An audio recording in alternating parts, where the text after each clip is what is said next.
बहुत समय पहले की बात है। भारत के एक हरे भरे और शांत गांव हरिपुर में सावन के महीने का इंतजार सब बड़ी बेसब्री से करते थे। यह महीना न सिर्फ बारिश और हरियाली का प्रतीक था, बल्कि प्रेम, भक्ति और उल्लास का भी महीना माना जाता था। गांव के बच्चे मिट्टी में खेलते, महिलाएं झूले डालती और हर घर से लोकगीतों की मिठास गूंजती।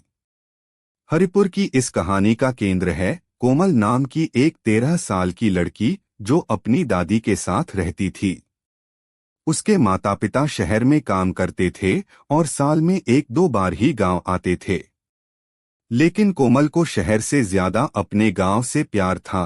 खेत, नदी, अमरूद का पेड़ और सावन की रिमझिम बारिश उसकी दुनिया थी। सावन की पहली बारिश, सावन की पहली फुहार जब गिरी तो कोमल अपनी दादी के साथ आंगन में बैठी थी। जैसे ही बूंदें जमीन से टकराईं, मिट्टी की सोंधी खुशबू ने पूरे माहौल को भिगो दिया। दादी मुस्कुराईं, लो आ गया सावन। अब झूले पड़ेंगे, गीत गाए जाएंगे और भगवान शिव की पूजा होगी।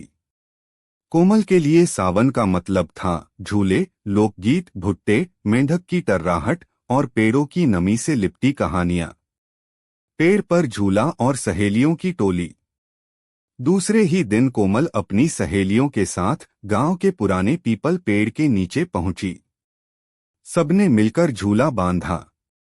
कोई कपड़ा लाया, कोई रस्सी। दोपहर से शाम तक हंसी ठिठोली चलती रही। झूले पर झूलते हुए सब मिलकर सावन के गीत गाती। काले मेघा पानी दे, नीले अंबर छानी दे, सावन आयो रे।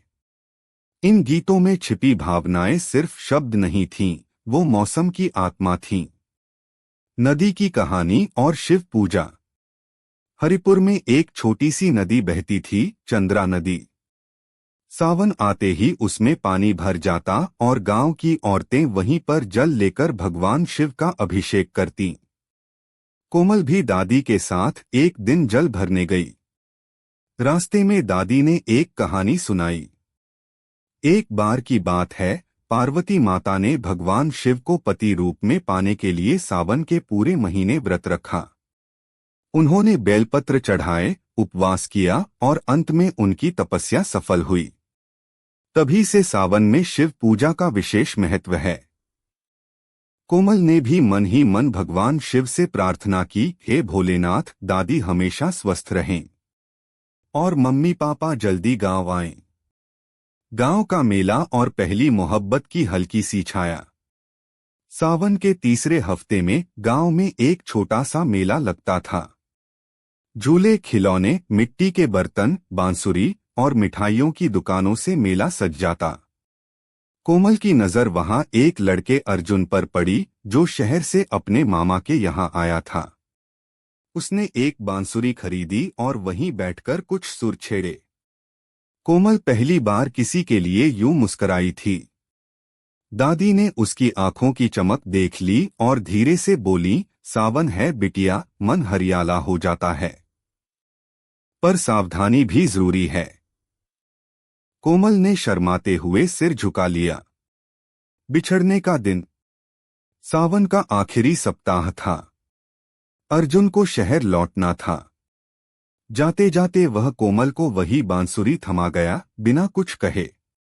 कोमल ने उसे झोले में रखा और चुपचाप देखा, जैसे मौसम की सबसे प्यारी बात को दिल में छिपा लिया हो। सावन की आखिरी बारिश। उस शाम घनघोर बारिश हुई। कोमल आंगन में खड़ी थी, भीगती, मुस्कुराती और आसमान की ओर देखती हुई। दादी ने आवाज दी, भीग जाओगी, बीमार पड़ जाओगी, लेकिन कोमल वहीं खड़ी रही।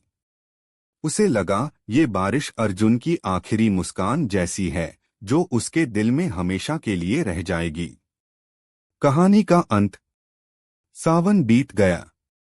खेत फिर से सोने जैसे लहलहाने लगे। लेकिन कोमल के जीवन में कुछ बदल गया था। अब वो और गहराई से लोकगीत गाती, बांसुरी बजाती और हर बारिश की बूंद को महसूस करती। उसे अब समझ आ गया था, सावन सिर्फ एक मौसम नहीं, एक एहसास है। प्रेम, भक्ति, यादों और जीवन के रंगों से भरा हुआ एहसास।